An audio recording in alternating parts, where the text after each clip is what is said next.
حمید کے اندر نام لے کے ذکر کیتا۔ رمضان المبارک دا بابرکت مہینہ جو امت مسلمہ دی بخشش دے لئی آندا ہے، بفضل ہی تعالی بالکل قریب آ چکیا ہے۔ اس طرح سمجھ لو کہ رمضان پاک مومناں دے دلاں دی فضاواں تک پہنچ گیا ہے، بالکل قریب آ چکیا ہے۔ رمضان شریف دا مہینہ آ جائے تو بعد لوگ بیمار ہو جاندے نے، بعد بیمار بن جاندے نے۔ بیمار ہونا اور بات ہے اور بیمار بن جانا اور بات ہے۔ حالانکہ رمضان مکرم بیماریاں لے کے نہیں آتا، رمضان المبارک شفاواں لے کے آتا ہے۔ اور بد نصیب ہو جو رمضان المبارک دے وچ بیمار بن جاندے ہیں، اور خوش نصیب ہے وہ جس بیمار نو رمضان المبارک دے صدقے شفا ہو جائے۔ ساڈا کوئی مہمان آ رہا ہوئے تو اندے واسطے کئی دن تیاریاں پہلے شروع کر دینے ہاں کدے واسطے کہ ساڈا مہمان آ رہا ہے۔ رمضان المبارک اللہ تعالیٰ دا مہمان ہے، دسو دے واسطے کتنی تیاری کرنی چاہیے، کتنی خوشی کرنی چاہیے۔ رب کائنات دی جس تے جتنی رحمت ہوے گی، جتنا کرم ہوے گا، وہی رمضان المبارک دے آن دے نال اتنا ہی خوش ہو جائے گا۔ رمضان شریف دے آن تے جو خوش ہو جائے وہ خوش نصیب ہے، جو رمضان المبارک دے آن تے پریشان ہو جائے وہ بڑا بد نصیب ہے۔ سرکار مدینہ صلی اللہ تعالی علیہ وآلہ وسلم رمضان شریف دی آمد تو پہلوں صحابہ کرام علیہ رضوان نو رمضان شریف دیاں تیاریاں دسدے سن، اور رمضان شریف دے آن تو پہلوں صحابہ کرام بھی تیاریاں شروع کر دیندے سن کہ اس معزز مہمان دا استقبال کیتا جائے، اور ایک دوسرے نو مبارکبادیاں دیندے سن کہ رمضان المبارک شریف آ گیا۔ کہ صحابہ کرام رمضان شریف دے آن تو پہلوں تیاریاں شروع کر رہے ہیں، اور ابھی کیسے ہاں کہ پورا رمضان ہی ساڈا تیاریاں چ گزر جاتا ہے۔ اور جس نے روزہ نہیں رکھیا ہوندا وہ بھی وہ مشکل تیار ہو کے عید والے دن پہلی صف دے وچ آ کے کھڑا ہو جاتا ہے۔ حضور اقدس صلی اللہ تعالی علیہ وآلہ وسلم فرماتے ہیں کہ میرے امتیو، اگر تانوں رمضان المبارک پھر نصیب ہو گیا تو پھر اس کی قدر کرو۔ اس دا ایک ایک لمحہ بابرکت ہے۔ بیت اللہ شریف بھی گناہاں نو بخشواندا ہے، رمضان شریف بھی گناہاں نو بخشواندا ہے، لیکن انہاں دوواں دے اندر امتیازی فرق ہے۔ سخی دو قسم دے ہوندے نے، ایک سخی وہ ہوندا ہے جو غریب نو اپنے دروازے تے بلا کے دیندا ہے، اور ایک سخی وہ ہوندا ہے جو غریب دے دروازے تے جا کے دیندا ہے۔ بیت اللہ بھی سخی ہے، رمضان المبارک بھی سخی ہے، لیکن ان دونوں دی سخاوت کے اندر فرق ہے۔ بیت اللہ وہ سخی ہے جو دروازے تے بلا کے دیندا ہے، دروازے تے بلا کے گناہ بخشواندا ہے، اور رمضان شریف وہ سخی ہے جو گھر گھر آ کے گناہ بخشواندا ہے۔ بعض چیزاں نو حاصل کرن واسطے بڑی کوشش کیتی جاندی ہے، دوڑ دھوپ کیتی جاندی ہے، بڑیاں بڑیاں محنتاں اور سفر کیتے جاندے نے، لیکن رمضان المبارک حاصل کرن دے لئی کوئی ضرورت نہیں دوڑن دی، کوئی ضرورت نہیں سفر کرن دی۔ رمضان المبارک تے خود چل کے ساڈے کول اللہ تعالیٰ دیاں رحمتاں لے کے آ رہا ہے۔ اور مسلمان جتھے بھی ہون گے رمضان المبارک اتھے ضرور پہنچ جائے گا، بلکہ حدیث پاک کے اندر موجود ہے رمضان شریف اور قرآن شریف اتھے بھی پہنچ جان گے جس گھر دا کوئی دروازہ نہیں ہوئے گا، جس گھر نو کوئی روشن دان نہیں ہوئے گا، نو کسی قسم دا کوئی سوراخ نہیں ہوئے گا، اس کے اندر روشنی نہیں ہوئے گی، ہوا نہیں ہوئے گی، کوئی رستہ بھی موجود نہیں ہوئے گا۔ حضور فرماتے نے کہ رمضان شریف اور قرآن کریم نو رستیاں دی ضرورت نہیں، یہ اپنے رستے خود بنا لیں گے۔ رمضان شریف دا ادب کرنے والا، قرآن مجید دی تلاوت کرنے والا جدو فوت ہو جائے گا تو اس کی قبر کے اندر مٹی ڈال کے اس نو بند کر کے اسی بعد وچ ہٹنے ہاں۔ حضور فرماندے نے کہ رمضان شریف اور قرآن شریف اس کی قبر کے اندر پہلو داخل ہو جاتا ہے، اور نور دی تصویر بن کے، نور دے پیکر بن کے منکر نکیر رہن تو پہلو پہنچ جاندے نے۔ منکر نکیر نو کہندے نے کہ خبردار اس نو نہیں ستانا۔ رمضان المبارک کہندا ہے کہ میں اس دا گواہ ہاں، قرآن کہندا ہے کہ میں اس دا گواہ ہاں، اس نو تنگ نہیں کرنا۔ برادران ملت، رمضان شریف دا مہینہ بڑا بابرکت مہینہ، بڑا مقدس مہینہ، رحمتاں دا مہینہ، تقوی والا مہینہ، صبر دا مہینہ، بخشش دا مہینہ، ہمدردی کرن دا اور بھائی چارہ کرن دا مہینہ، اور سب تو ود کے قرآن مجید فرقان حمید دا مہینہ ایک کہ اللہ تعالیٰ نے اس کو کئی شانہ عطا کی ہیں۔ اور ایک بات یاد رہے، رمضان المبارک دے اندر صرف قرآن ہی نازل نہیں ہویا، بلکہ پہلیاں جتنیاں کتاباں بھی نازل ہوئیاں نے وہ بھی رمضان المبارک شریف کے اندر ہی نازل ہوئی۔ تورات، انجیل، زبور، صحائف ابراہیمی اور صحائف موسیٰ علیہ السلام، یہ تمام آسمانی کتاباں رمضان شریف کے اندر نازل ہوئی ہیں، لیکن کسی کتاب نے بھی رمضان کا ذکر نہیں کیتا۔ اگر ذکر کیتا ہے تو صرف قرآن نے ذکر کیتا ہے۔ شہر رمضان الذی انزل فیہ القرآن، رمضان کا مہینہ وہ مہینہ ہے جس کے اندر قرآن نازل فرمایا گیا۔ اور پھر ایک فرق اور ہے کہ جو پہلیاں کتاباں نازل ہوئی ہیں وہ رمضان المبارک دے پہلے ہفتے دے اندر نازل ہوئی، اور قرآن مجید جو آخری کتاب ہے جس کے بعد کوئی کتاب نازل نہیں ہوئے گی، اور رمضان شریف دے آخری حصے نازل ہوئے گی۔ اسلام دی ہر بات دے اندر راز ہی راز نے، حکمتاں ہی حکمتاں نے۔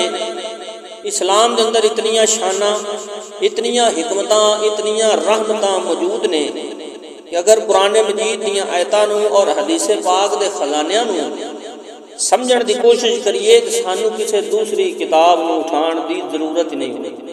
دوسری کتاب پڑھن واسطے ساڈے کول وقت ہی نہیں ہوئے گا۔ قرآن نوں منن والیو کسے نوں ادھر ادھر نظر اٹھان دی ضرورت نہیں ہوئے گی، قرآن دے اندر سب کچھ موجود ہے۔ پہلیاں جتنیاں کتاباں سن انہاں دے اندر سارے علوم نہیں سن، وہ کتاباں منسوخ ہو گئیاں۔ قرآن مجید فرقان حمید کے اندر سب کچھ ہے۔ قرآن قیامت تک منسوخ نہیں ہوئے گا، بلکہ قرآن ہر زمانے کے اندر قیامت تک مسلمانوں کی ضرورت ہے۔ رمضان شریف وہ بابرکت مہینہ ہے کہ جس نے اپنے نورانی پروگرام سرکار مدینہ صلی اللہ تعالی علیہ وسلم ارشاد فرماندے نے، من حضر مجلسا فی رمضان من مجالس الذکر بکل حضوۃ عباد الثنا، کہ جو رمضان پاک دے بابرکت مہینے دے اندر روزہ رکھ کے کسی مجالس ذکر دے اندر شریک ہوتا ہے، حاضری دیتا ہے، ذکر خدا، ذکر مصطفیٰ صلی اللہ علیہ وسلم، ذکر شہداء، ذکر اولیاء، درس قرآن اور حدیث نو سندا ہے، کہ حضور علیہ الصلوۃ والسلام فرماندے نے اس دے ہر قدم دے بدلے اللہ تعالیٰ اس کو ایک ایک سال دی نیکی دا ثواب عطا فرمائے۔ ایتھے ایک بات یاد رہے کہ درس ہر ایک دا نہیں سننا چاہیے۔ اگر بندے دے عقیدے تے اعتبار نہ ہوئے اس دا درس نہ سن۔ درس قرآن حدیث صرف اس دا سنو کہ جس دے عقیدے دے تے 100% بندے نوں اعتبار ہوئے کہ بندہ ٹھیک ہے۔ عقیدے دے لحاظ نال کسی دا بھی لحاظ نہیں ہونا چاہیے۔ رمضان شریف دے مہینے دے اندر سرکار مدینہ صلی اللہ تعالی علیہ وآلہ وسلم دے بعد اب غلام دا درس سننا اور اس دا واز سنن جا رہا ہے بندہ، حضور فرماندے نے کہ اس نو ہر قدم دے تے ایک ایک سال دی عبادت دا ثواب دتا جاندا۔ جدوں حضور علیہ الصلوۃ والسلام دا امتی روزہ رکھ کے محفل ذکر دی طرف جاندا ہے تے اس روزے دار دے قدماں تے فرشتیاں دیاں نظراں پیندیاں نے، اور حضور دے امتی دے قدماں نوں بوسہ دیندے نے، اور قدم اٹھاندا ہے، فرشتے گنتے رہندے نے۔ کل قیامت نوں جدوں ساریاں امتاں دے نتیجے دا حساب ہوے گا پھر ایک عجیب منظر ہوے گا۔ سب تو پہلو حضور صلی اللہ تعالی علیہ وآلہ وسلم دی امت دی واری آوے گی۔ حضور علیہ الصلوۃ والسلام دی عمراں چھوٹیاں، بہت ہی چھوٹیاں، کسی دی عمر 30 سال، کسی دی 40، کسی دی 50، کسی دی 70، بڑا ہی کوئی مقدرہ والا جڑا 100 تے جائے یا اوتے جائے، نہیں تے 60-70 سال وچ بندہ واپس ٹر جاندا ہے۔ 70 سال دی عمر وچ بابا واپس ٹر جاندا ہے، اور پہلیاں امتاں دیاں عمراں ویکھو 1.5 ہزار سال، ہزار سال، 800 سال۔ وہ پہلے امتی بڑیاں عمراں پان والے، ہزار سال جنہاں دی عمر ہے، اور سارے نماز پڑھن والے، ہزار سال روزے رکھن والے، اور ساری رات عبادت قیام کرن والے، وہ تمام عابد اور زاہد حضور علیہ الصلوۃ والسلام دی امت دے نتیجے دا اعلان سن رہے ہون گے اور وہ اس سوچ دے اندر گم ہون گے کہ یہ امت ساڈے تو بازی نہیں لجا سکتی، انہاں دیاں تے عمراں ہی بہت لمبیاں چھوٹیاں نے اور ساڈیاں بہت لمبیاں عمراں جڑیاں نے وہ لمبیاں نے، اور وہ سوچ دے اندر گم ہون گے کہ حضور دی امت ساڈے تو بازی نہیں لجا سکتی، انہاں دیاں نیکیاں ساڈے تو تھوڑیاں ہی ہون گیاں۔ حضور علیہ الصلوۃ والسلام دا امتی داتا حضور علیہ رحمت دا غلام گناہ گار تو گناہ گار، عمر بھی چھوٹی ہوئے گی، اعمال دے لحاظ نال بھی گناہ گار ہوئے گا، لیکن جدو نتیجے دا اعلان ہوئے گا تو 30 لاکھ سال دی عبادت دا ثواب عطا کیتا جائے گا۔ کسے نو 50 لاکھ سال دی عبادت دا ثواب، کسے نو 70، کسے نو 100۔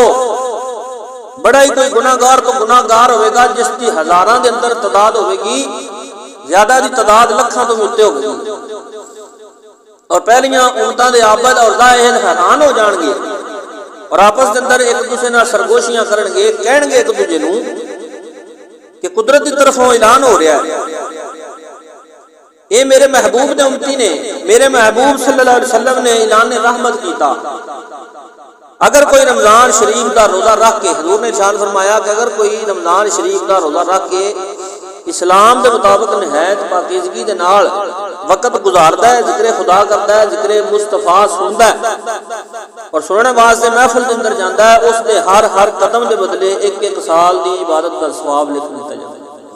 فرمایا اسی فرشتیاں دیاں ڈیوٹیاں لگا دتیاں کہ میرے محبوب دے امتی جمعہ پڑھن آ رہے نے، محفل ذکر دی طرف انہاں دے قدم بڑھ رہے نے، چل کے جا رہے نے، فرشتو میرے محبوب صلی اللہ علیہ وسلم دے امتیاں دے قدماں نو گن لو اور اسی اتنے سال دا ثواب انہاں دے نامہ اعمال دے اندر لکھ دیں۔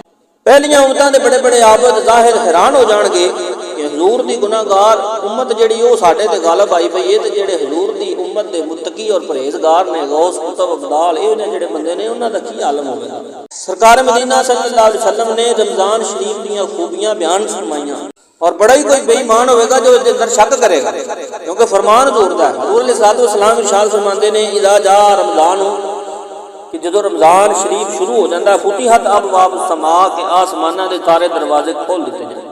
فتحت ابواب الجنہ، جنت دے سارے دروازے کھول دیتے جاندے ہیں۔ فتحت ابواب الرحمہ، رحمت دے سارے دروازے کھول دیتے جاندے ہیں۔ غلقت ابواب النیران، اور جہنم دے سارے دروازے جڑے نے بند کر دیتے جاندے ہیں رمضان شریف کے اندر۔ ہن باقی مہینے دے اندر آسماناں دے اور جنتاں دے اور رحمتاں دے سارے دروازے بند ہوندے نے۔ ساڈے سجدیاں دے اندر اور ساڈیاں دعاواں دے اندر جتنی طاقت ہوندی ہے، جتنی قوت ہوندی ہے، اس دے مطابق وہ دروازے کھلدے نے۔ ساڈے جیسے گناہ گاراں دیاں دعاواں عبادتاں پرواز کر کے آسماناں دے دروازیاں تے روک دتیاں جاندیاں۔ بعد خوش نصیب وہ نے جنہاں دیاں دعاواں اور عبادتاں پرواز کر کے جنت دے دروازے تک پہنچ جاندیاں، اور جنہاں دیاں عبادتاں اور دعاواں پرواز کر کے جنتاں دے دروازے تک پہنچ جاندیاں نے، وہ خوش نصیب کون نے؟ غوث قطب ابدال، ایسے لوگ نے جنہاں دیاں دعاواں عبادتاں رحمتاں دے دروازیاں نو بھی عبور کر جاندیاں نے، اور جنہاں گناہ گاراں دیاں دعاواں اور عبادتاں آسماناں دے دروازاں تے روک دتیاں جاندیاں نے۔ حضور علیہ الصلوۃ والسلام نے انہاں نو اپنا اشارہ رحمت کردے ہوئے فرمایا کہ میرے امتیو، تانوں پریشان ہون دی اور نا امید ہون دی کوئی ضرورت نہیں۔ رمضان شریف دے مہینے دے اندر آسماناں دے سارے دروازے کھول دیتے ہیں، جنتاں دے اور رحمتاں دے سارے دروازے کھول دیتے ہیں۔ اس دا معنی کی ہویا کہ ادھر گناہ گار دعا کردا ہے، ادھر اللہ دی بارگاہ دے وچ قبول ہو جاتا ہے۔ حضور نے فرمایا کہ فرض نمازاں دے علاوہ زیادہ تو زیادہ نفل پڑھو، زیادہ تو زیادہ قرآن مجید کی تلاوت کرو، درود شریف پڑھنا چاہیے، ذکر خدا کرنا چاہیے، ذکر مصطفیٰ صلی اللہ تعالیٰ علیہ وآلہ وسلم کرنا چاہیے۔ رمضان شریف کے اندر دوزخ دے دروازے بند کر دیتے جاندے ہیں۔ اگر کوئی دوزخ دا دروازہ کھلدا ہے تو ساڈے اپنے عملاں دی وجہ تو کھلدا ہے کہ اسی عمل نہیں چنگے کرتے، ورنہ سارے بند ہوندے ہیں۔ رمضان شریف اللہ تعالیٰ دے احکام دی خلاف ورزی کرن دا مہینہ نہیں، رمضان شریف کے نورانی پروگراماں دا مہینہ ہے۔ بڑا ہی بد نصیب ہے جو اس مہینے دے اندر بھی محروم رہ جائے۔ سرکار مدینہ صلی اللہ تعالیٰ علیہ وسلم ایک دفعہ ممبر تے رونق افروز ہوئے. آپ نے ممبر دی پہلی سیڑھی تے قدم رکھیا تے فرمایا آمین بلند آواز نال کہ یا اللہ دعا نو قبول فرما. دوسری سیڑھی تے قدم رکھیا پھر فرمایا آمین کہ یا اللہ دعا نو قبول فرما. تیسری سیڑھی تے بھی قدم رکھیا تے پھر فرمایا کہ یا اللہ آمین دعا نو قبول فرما. ممبر دے تین ہی نے 1 2 تے 3 اور 3 مرتبہ حضور نے باآواز بلند نماز اپنا آمین فرمایا. آمین دا مسئلہ بھی یہ حل ہو گیا کہ آمین نماز دے اندر پڑھی جائے تو اس دا انداز ہو رہے. اگر آمین دعا دے اندر یعنی نماز تو علاوہ پڑھی جائے تو اس دا انداز ہو رہے. اسی سنی جڑے ہاں اسی نماز دے اندر آہستہ آمین کہندے ہاں تے جڑے غیر مقلد حضرات نے وہ نماز دے اندر چنگی دب کے آمین. جس طرح اسی دب کے درود شریف پڑھنے ہاں سارا زور درود پاک تے لانے ہاں وہ سارا درود اپنا جڑا زور ہے وہ آمین تے لانے. حالانکہ حضور علیہ الصلوۃ والسلام نے نماز پڑھتے ہوئے بلند آواز نال آمین نہیں فرمائی. آپ نے آہستہ آمین فرمائی اور اس کے علاوہ جدوں بھی آمین فرمائیے بلند آواز نال فرمائیے. حضور علیہ الصلوۃ والسلام ارشاد فرماتے ہیں قطع آمین الملائکہ کہ نماز کے اندر اس طرح آمین کہو جس طرح فرشتے کہتے ہیں. فرشتیاں دی آمین آہستہ ہوتی ہے, فرشتیاں دی آمین کسی نے سنتی نہیں. اس سے تو حضور نے فرمایا کہ تسی بھی آمین آہستہ کرو. سرکار مدینہ صلی اللہ تعالی علیہ وآلہ وسلم نے 3 مرتبہ باآواز بلند فرمایا آمین یا اللہ دعا قبول فرما. حضور علیہ الصلوۃ والسلام نے صحابہ کرام حیران ہو گئے کہ کسی نے تے دعا منگی ہے جڑا حضور آمین فرمان کہہ رہے ہیں تے لیکن حضور دی آمین تے سننے چاہندی پئی ہے, سمجھ بھی ہوندی پئی ہے, سامنے موجود نے, لیکن دعا کرن والا نظر نہیں آ رہا کہ دعا منگدا کون جس تے حضور آمین کہہ رہے ہیں. پتہ چلیا کہ سانو وہ نظر نہیں آندا جو سرکار مدینہ صلی اللہ علیہ وسلم نوں نظر آندا.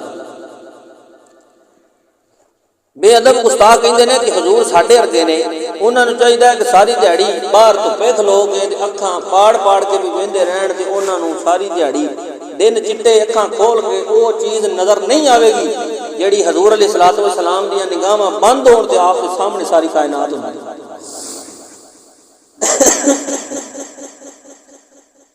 حضور علیہ الصلوۃ والسلام فرماندے نے تنوم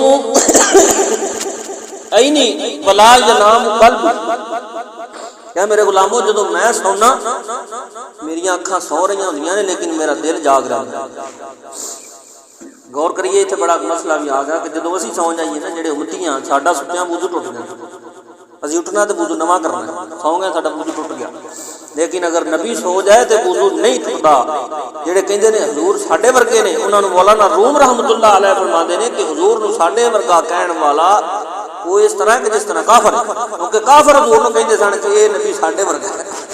حضور دے غلاماں دا کام نہیں کہ حضور دی شان ہے جی دی گل کرن, وہ تو کہتے ہیں کہ سرکار دی شان ہی برابر ہے. سرکار مدینہ صلی اللہ تعالی علیہ وسلم نے 3 مرتبہ باآواز بلند آمین فرمائی. خطبے تو جدو فارغ ہوئے تو صحابہ کرام نے حضور علیہ الصلوۃ والسلام کی بارگاہ وچ عرض کی تھی کہ یا رسول اللہ اج آپ نے خلاف معمول ممبر تے رونق افروز ہون دے وقت ہر سیڑھی تے آمین کیا اور اس کی حکمت کی ہے سانو ذرا سمجھا دو. غلام جاننا چاہتے ہیں. حضور فرماندے نے کہ اے میرے غلاموں جبرائیل علیہ السلام دعا مانگ رہا سی اور میں آمین کہہ رہا سی. ہن ایتھے بھی ایک مسئلہ دو حل ہوندے نے کہ حضرت جبرائیل علیہ السلام نے سوال پیدا ہوندا کہ دعا کتھے منگی ہے. حضور جبرائیل علیہ السلام دا جڑا مقام ہے سدرۃ المنتہا ہے. محققین فرماندے نے کہ اس تو 2 مسئلے حل ہوندے نے, یا تے حضرت جبرائیل علیہ السلام نے مقام سدرۃ المنتہا تے کھڑے ہو کے دعا منگی اور یا پھر سدرہ نوں چھڈ کے حضور علیہ الصلوۃ والسلام دے قدماں وچ آ کے دعا منگی. گلاں دو نے. اگر حضرت جبرائیل علیہ السلام نے دعا سدرہ تے کھلو کے منگی ہے تے فائدہ اے نکلیا کہ جبرائیل علیہ السلام سدرۃ المنتہا تے کھڑے ہو کے دعا مانگ رہے نے اور سرکار مدینہ صلی اللہ علیہ وسلم مدینے پاک دے اندر جبرائیل علیہ السلام دی دعا نو سن رہے نے. حضور علیہ الصلوۃ والسلام فرماتے ہیں انی ارا ما لا ترونا کہ میں جو ویکھنا وا وہ تسی نہیں ویکھدے، انی اسمع ما لا تسمعون، حضور نے فرمایا کہ میں جو سننا وا وہ تسی سن نہیں سکتے۔ حضرت جبرائیل علیہ السلام سدرہ تے بیٹھے ہوئے نے، حضور انہاں نوں ویکھ رہے ہیں۔ محبوب خدا صلی اللہ علیہ وسلم اس وقت منبر تے رونق افروز ہوئے، جبرائیل علیہ السلام حضور دے غلام نے، اور حضور علیہ الصلوۃ والسلام دی غلام دی نظر دیکھو کہ سدرۃ المنتہا تے بیٹھا تے نظر مدینے پہ رہی ہے کہ حضرت جبرائیل علیہ السلام حضور دے غلام نے، جس دے غلام دی نظر دا اے مقام ہے، اس دے آقا دی نظر دا کی مقام ہوگا۔ معلوم ہوا کہ جبرائیل علیہ السلام دا بھی عقیدہ ہو یہ کہ جیڑی دعا حضور دے قدماں دے وچ آ کے منگی جائے وہی دعا قبول ہوگی۔ دوسرا اے کہ یہ جبرائیل نے سدرہ تے کھلو کے دعا نہیں منگی تو پھر حضور دے قدماں چ آ کے منگی، اتھوں یہ نقطہ ملیا کہ جیڑی بھی دعا حضور دے قدماں دے اندر آ کے منگی جائے وہ دعا قبول ہوگی۔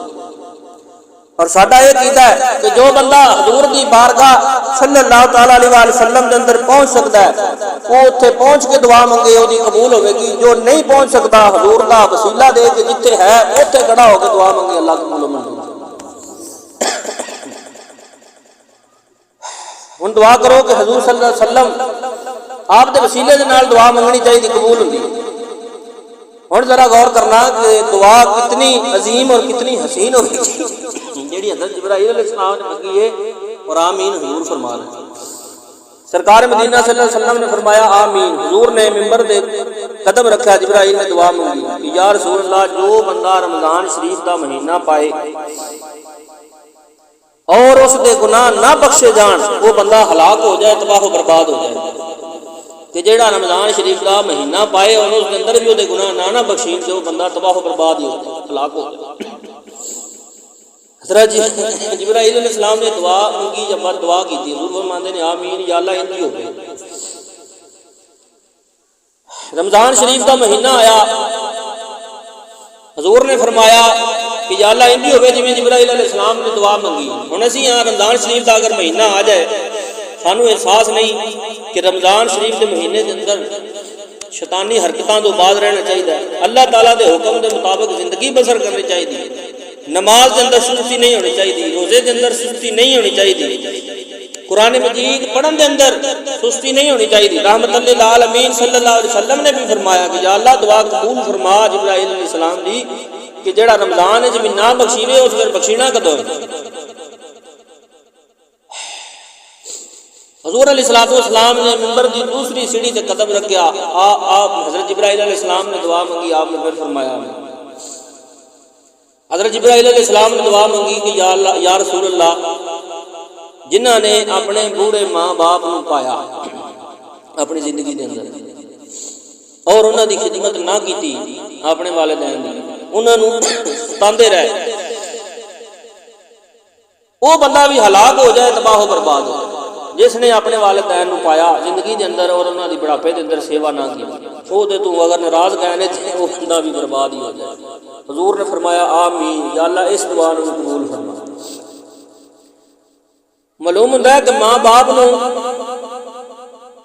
جڑا بندہ پال لوے، انہاں دی خدمت کرے، انہاں دی عزت اور عظمت نو ویکھے، انہاں دی شان وچ بے ادبی اور گستاخی نہ کرے، ماں باپ نو دھکے نہ دے، تانے نہ دے۔ ماں باپ نو تکے دینا، گالی گلوچ کرنا، مارنا بہت بڑے عذاب دا سبب ہے۔ اللہ تعالیٰ اس بندے نو عذاب دے گا جڑا اپنے ماں باپ نو اذیت دے گا۔ چاہیے کہ انہوں کی خدمت کرے، انہوں نے واسطے عاجزی دا بازو پھیلائے۔ وقل رب ارحمہما کما ربیانی صغیرا، جس طرح بچپن کے اندر انہوں نے اپنے بیٹیاں نو اپنی بیٹیاں نو شفقت عطا کر کے پالیا۔ ماں باپ بوڑھے ہو جان انہوں نے سامنے جھک جاؤ۔ جو ماں باپ دا ادب کرتا ہے کائنات کے اندر ساری زندگی اس کو عزتاں ملتی ہیں، اور جو ماں باپ کی بے ادبی کرتا ہے وہ در بدر دیاں ٹھوکراں ہی کھاندا رہے گا۔ اگر ماں باپ فوت ہو جان تو پھر انہوں دی قبراں دی زیارت کرن واسطے جاؤ، اتنے بھی جا کے دعا منگو، انہوں دے واسطے رحمتاں دے دروازے کھل جاندے ہیں۔ ماں باپ زندہ ہون تے انہوں دی خدمت کرو، ماں باپ اگر فوت ہو جان تو انہاں دی قبراں دی جا کے زیارت کرو، اوتھے جا کے دعا منگو، کی پتا ادھر تہاڈے ہاتھ اٹھ جان، ادھر اللہ تعالیٰ انہاں دا بیڑا پاک کر دے۔ سرکار مدینہ صلی اللہ تعالیٰ علیہ وسلم نے ممبر دی تیسری زیری تے قدم رکھیا، جبرائیل علیہ السلام نے دعا منگی، آپ نے فرمایا آمین، یا اللہ اس دعا میں قبول کر۔ جناب جبرائیل علیہ السلام نے تیسری دعا کی منگی، عرض کیتی یا رسول اللہ جو بندہ بھی آپ صلی اللہ تعالیٰ علیہ وسلم دا نام نامی اسم گرامی سنے، وہ بندہ آپ کے درود نہ بھیجے، وہ بندہ بھی تباہ و برباد ہو جائے۔ جیڑا اپنے نبی دا نام سن کے درود نہ پڑھے وہ بھی تباہ و برباد ہو جائے۔ حضور نے فرمایا آمین۔ حضور دے غلاموں تسی کتنے خوش نصیب ہو کہ جدوں بھی حضور علیہ الصلوۃ والسلام دا نام سنتے ہو فوراً ہی درود شریف پڑھ دے۔ کئی ایسے دوست نے کہ اپنے ناخناں نوں چم کے اکھاں دے نال، اور ایسا کرنا چاہیے اور نال پڑھنا چاہیے، قرۃ عینی بیکا یا رسول اللہ صلی اللہ علیہ وسلم، قرۃ عینی بیکا یا رسول اللہ صلی اللہ علیہ وسلم پڑھنا اور انگوٹھے چم کے اپنی اکھاں دے تے لانا، یہ حضرت آدم علیہ الصلوۃ والسلام دی سنت ہے، اور حضرت ابو بکر صدیق رضی اللہ تعالی عنہ دی سنت ہے، پہلے نبی دی اور پہلے صحابی دی یہ سنت ہے کہ اپنے انگوٹھے نوں چم کے حضور دا نام آوے تے چم کے اپنی اکھاں تے لانا۔ اور علماء فرماندے نے کہ جیڑا بندہ بھی حضور دا نامی اسم گرامی سن کے چم کے انگوٹھے اپنے اکھاں تے لائے گا نا، ساری عمر وہ بندہ انا نہ ہوگا، ساری عمر اس بندے دیاں اکھاں دا نور جڑا وہ اللہ سلامت رکھے گا، کس طرح کہ اس دا پاک نبی دا نام چمدا رہا ہے، اللہ تعالیٰ اس دی نظراں کیویں خراب کر دے۔ انشاءاللہ تعالیٰ دنیا دے وچ قبر تک اکھاں دے لحاظ نال بندہ کسی دا محتاج نہیں ہوگا۔ ڈاکٹراں دیاں دوائیاں دے اندر، انہاں دے ٹیکیاں دے اندر فرق ہو سکدا ہے، لیکن رحمت للعالمین صلی اللہ علیہ وسلم دے رحمت بھرے وظیفے دے اندر فرق نہیں ہوگا۔ سرکار مدینہ صلی اللہ تعالیٰ علیہ وسلم رمضان شریف کی شان بیان کرتے ہوئے آپ فرماندے نے کہ میرے امتیو رمضان شریف کا مہینہ او بابرکت مہینہ کہ نوم الصائم عبادتن، اس دے اندر روزہ رکھ کے سو جانا بھی عبادت ہے، اس دے اندر روزہ رکھ کے سو جانا بھی عبادت ہے۔ حدیث پاک دے اندر آندا ہے کہ عالم اگر سو جائے اور جاہل ساری رات عبادت کرتا رہے، عالم دا سونا جاہل دی عبادت تے غالب ہے۔ حضور فرماندے نے فتیۃ واحدہ اشد علی الشیطان من الف عابد، میری امت دا ایک فقیہ عالم دین شیطان دے تے 1000 درجے غالب ہوندا ہے۔ 1000 جاہل عابد اگر جا کے عبادت کرتے رہن تو ایک اللہ حضور علیہ السلام دی فقہ سمجھن عالم دین اگر ستا رہے تو دا سونا انہاں دی عبادت نال ہوندا ہے۔ ایک عالم دے سون دی وجہ تو شیطان اتنا ڈردا ہو، اگر جاگدا ہوے تو پھر کی عالم ہوگا۔ لیکن سرکار مدینہ صلی اللہ علیہ وسلم فرماندے نے کہ اے میری امت دے گناہگارو تساں پریشان نہیں ہونا، رمضان شریف دا مہینہ جدو آندا نا تو پھر تیرے ساؤن دی بھی قیمت ود جاتی، تو اگر سویں گا بھی نہ روزہ رکھ کے تو پھر بھی تینوں ثواب ہی ہوگا۔ وہ کیویں کہ رمضان شریف دا بابرکت مہینہ آیا، نوم الصائم عبادتن، جس کے اندر روزہ رکھ کے سو جانا بھی عبادت ہے۔ ہن بندہ کوئی نہ سمجھ لے کہ میں روزہ رکھاں تے سو جاواں ساری دیہڑی ستا رہواں تے عبادت، یہ نہیں بات۔ پورا حدیث دا مفہوم ہے کہ حضور نے فرمایا کہ جڑا نماز پڑھے، قرآن مجید دی تلاوت کرے، اپنا کوئی جڑا معاملات کر لوے، کر کے اس تو بعد اگر اس کو وقت بچ جائے مل جائے تو اس اندر سو جائے، اس کا سونا بھی عبادت لکھا جائے۔ اج کوئی فلماں ویکھ رہا، کوئی گانے سن رہا، وہ ویکھ ویکھ کے اپنا روزہ لگا رہے ہیں۔ یہ روزہ نہیں ہے، صرف ایویں میدے نوں بھوک جہی ہے وہ دتی ہوندی، اندر چنگا بندہ رکھے ہی نہ، لیکن رکھنا تو پھر روزہ اچھی طرح رکھنا کیونکہ اس کا ثواب ہی بڑا ہے۔ حضور علیہ الصلوۃ والسلام نے زمانے دی نبض تے ہاتھ رکھ کے اپنی نگاہ نبوت دے نال اپنی امت نو دیکھ لیا کہ کس انداز دے نال روزے گزارن گے۔ فرمایا امتیو رب تعالیٰ نے تانوں روزہ رکھن دی توفیق دیتی ہے تے پھر روزے دے آداب نو بھی ملحوظ خاطر رکھو، خبردار کوئی بھی حرکت مت کرنا، نماز پڑھو، قرآن دی تلاوت کرو، درود شریف پڑھو، عبادتاں کرو، اگر پھر بھی وقت جیڑا بچ جائے تو پھر تیرا سو جانا بھی عبادت لکھیا جائے۔ ٹائم ہو گیا، اللہ تعالیٰ سانوں اس دے تے عمل کرن دی توفیق عطا فرمائے۔ آمین واخر دعوانا۔